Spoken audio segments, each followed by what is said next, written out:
ఆయన ముందుంటే ఫరో కానీ ఎవరే కానీ, అమెరికా అధ్యక్షుడైతేనేమి, రష్యా పుతిన్ అయితేనేమి. నిన్న ఒక ఆయన చెప్తున్నాడు, రష్యా పుతిన్ అంట ప్రపంచ యుద్ధాన్ని ప్రారంభించడానికి ప్రముఖులలో ఒకడంట, ఆయనకి తిరిగే లేదంట. అవునా? నరమనుషుడు ఏమి చేయగలడు? ఏమి చేస్తాడా? అయితే మన దేవుడు భూమి ఆయన పాదపీఠం, ఆకాశం ఆయన సింహాసనం, మనము ఆయన పిల్లలము. ఎప్పుడు స్ట్రేట్గా ఉంటాం, అటుపడము ఇటుపడం. కాబట్టి దేవుడికి మహిమ ఘనత ప్రభావాలు కలుగునగాక. నాకు ఒక మాట ఏమి ఇష్టం తెలుసా? ఆయన తోడుంటే మనం ఏమైనా చేయగలం. ఆయన విడిచిపెడితే ఒక్క బార్లు పడతాం. ఏమైపోతాం? ఒక్క బార్లు పడిపోతాం, ఇంకా లేలేము. అయితే ఆయన కృపగలిగిన దేవుడు మరలా చేపట్టుకొని లేపుతాడు. ఎప్పుడు? ఆయన వైపుకు తిరుగుతాయి. కాబట్టి ఈరోజు వాక్యం విన్నారు. ఆయన శక్తిని, ఆయన బలమును ఎరిగిన మీరు మీ ప్రార్థన మీద విశ్వసించండి. మరి అక్కడ అపోస్తల కార్యంలో ప్రార్థన చేసిన వారు దగ్గరికి పేతురు వచ్చి తలుపు కొడుతుంటే వాళ్ళు నమ్మట్లే అంట. కొంతమంది అట్లే ప్రార్థన చేస్తారు, బాగా చేసి చేసి చేసి దేవుడు తీసుకొచ్చి ఇదిగో ఇక కొంచెం వాన వస్తుందిరా, గొడుగు పట్టుకొని పోండిరా అంటే మా బల్లారికి వాన వస్తుంది. దేవుడా ప్రార్థన చేసినాం, దేవుడా బయటికి పోయిన డమ్మ డమ్మ డమ్మ డమ్మ డమ్మ కురిస్తే అప్పుడు అయ్యో ముందే తెచ్చుకుంటే బాగుండే అనుకుంటారు కొన్నిసార్లు. కాబట్టి దేవుడు నమ్మదగిన వాడు. ఆయన మాట వినండి. మరి దైవ సేవకులు సత్యప్రసాద్ గారి కొరకు ప్రార్థన చేయండి.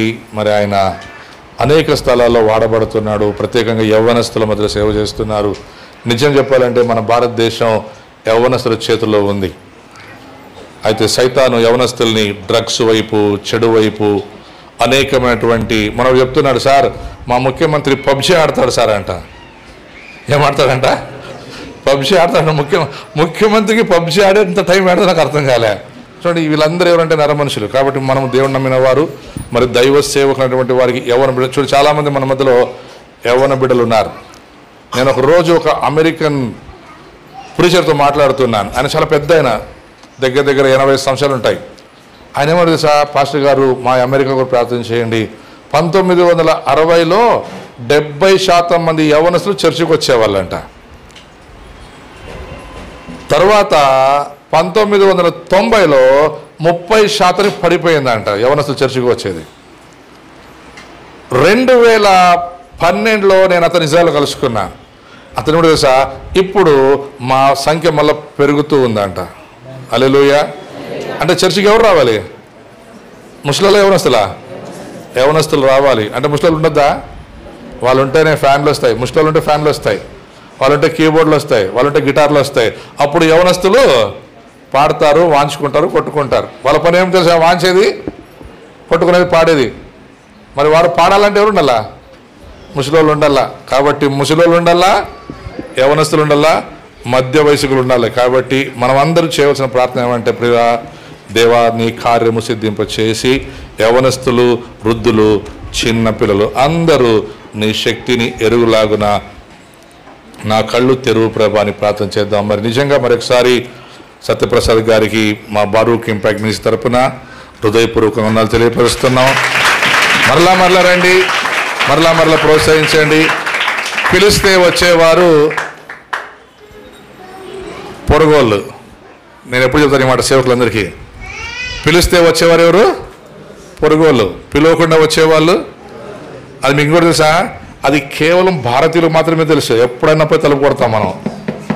అదే అమెరికాలో అనుకోండి, ఇజ్రాయెల్లో, కొరియాలో ఉన్నప్పుడు కూడా, కొరియాలో నేను ఒక నెల ఉన్నాను, అప్పుడు కూడా అంతే. అపాయింట్మెంట్ తీసుకొని పోవాలి ఎవరింటికైనా పోతే. అదే మనకేం అలవాటు, అపాయింట్మెంట్ లేదు, తలుపు కొట్టి తలుపు తీసి సీదా పోయిస్తాం కిచెన్లోకి, బెడ్రూమ్లోకి ఏర్పడతాడ. కాబట్టి అయ్యగారు రండి, మా యవనస్తుల్ని మమ్మల్ని ఎంకరేజ్ చేయండి, మరి ప్రార్థన చేయండి.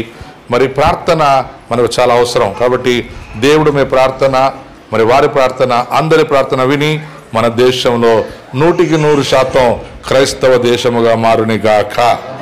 ఆమేన్. మరి ప్రార్థన చేసుకుందాం తొందరగా. పరిశుద్ధుడా, ప్రేమ చేసే ఆమె స్తోత్రాలు. మీ అపారమైన కృప, మీ ప్రేమ వాసలకే స్తోత్రాలు. అవును తండ్రి, అనేక సంవత్సరాలు మేము మీ శక్తి నెరగక, మీ వాక్యం నెరగక ఉండి మేము నాయన మరలా తండ్రి మీ దాసుని ద్వారా మా బిడ్డలతో మరి నాతో మాతో మీరు మాట్లాడిన మాట నమ్మదగినది కనుక మీకు వందనాలు చెల్లిస్తున్నాం. నిపుణులందరూ తిరిగి ప్రభా ఇప్పుడు తమ ఇళ్లకు వెలుచుండగా మీరే వారితో ఉండండి, నడిపించండి, మీరు మహిమ పొందండి. అయా అనేక మంది ప్రభా పడిపోయినటువంటి బిడ్డలు ప్రభా లేవనెత్తుటకు వారు ప్రార్థిస్తున్న ప్రార్థన ఆలకించండి, వారు చేస్తున్న పరిచయను దీవించండి. అనేక మంది యవ్వన బిడ్డలను ప్రభా నా తండ్రి అనేక చెడు అలవాట్ల ప్రభా తప్పించి మంచి మార్గంలో నడిపించు ఆయుధములుగా సాధనములుగా నీ బిడ్డను వాడుకోమని కోరుచున్నాము తండ్రి. అలాగే నాయన ఇక్కడ ప్రతి ఒక్క చిన్న బిడ్డను ప్రభా మరి వృద్ధుల్ని మరి యవనస్తులందరినీ ప్రభా దీవిస్తున్నాను తండ్రి. మీరు దీవించి ఆశ్రయించి పంపించమని కోరుచున్నా. మరొకసారి ప్రభా నా తండ్రి మేమందరం కలిసి యెరూషలేము క్షేమము కొరకు ప్రార్థిస్తున్నాం. యెరూషలేముకు మేలు కలుగునిగా కానీ ఘోషిస్తున్నాం. ఇజ్రాయెలుకు రక్షణ కలుగునిగా కానీ ఘోషిస్తున్నాం. మాకు ఏ యూదులైతే ప్రభు రక్షణ స్వార్థ వచ్చిందో ఆ యూదులకు మరలా రక్షణ కలుగునిగా కానీ ఘోషిస్తున్నాము తండ్రి. అయ్యా వారి తొట్టిలో బాటే మాకు ఆశీర్వాదం అయితే మరి వారి రక్షణ మరి మాకు ఎంత గొప్ప దీవెనగా ఉంటుంది ప్రభా. ఆ దీవెనలు వారి ద్వారా ప్రపంచానికి కలుగునిగా కానీ మరోసారి ఘోషిస్తున్నాము తండ్రి. ప్రతి మోకాలు యేసు నామములో వంగుని సెలవిచ్చారు గనక మా దేశ అధ్యక్షురాలు మొదలుకొని చిన్న గ్రామ పంచాయతీలు ఉన్న గ్రామ అధ్యక్షులేమి గ్రామంలో ప్రభా తండ్రి ప్రభా ప్రతి ఒక్క మెంబర్లు యేసు క్రీస్తు నామములో రక్షణ పొందునిగా కానీ ఘోషిస్తున్నాను తండ్రి. రక్షణ పొందకుండా అడ్డుపడుతున్న సాతానా నీ హస్తం తీసుకొని వెళ్ళిపో మా దేశం వదిలిపెట్టి. ఈ దేశం క్రీస్తుకు సొంతం, ఈ దేశం క్రీస్తుకు సొంతం, భారతదేశం యేసుకు సొంతం. అయ్యా ఈ దేశాన్ని ప్రభా సొంత పరుచుకుని మీకు స్తోత్రాలు చెల్లిస్తున్నాం తండ్రి. అలాగే నన్ను మరొకసారి తండ్రి ప్రభాన మా బల్లారున్న ప్రభా సేవకులందరినీ దీవించండి, ఆశ్రయించండి. అందరిలో ఏక మనసు ఏకాత్మ కలుగ చేసి మహిమ పొందమని మా ప్రభును ప్రియకుమార రక్షకుడు యేసుక్రీస్తు నామములో ప్రార్థన అడిగి పొందినాము తండ్రి.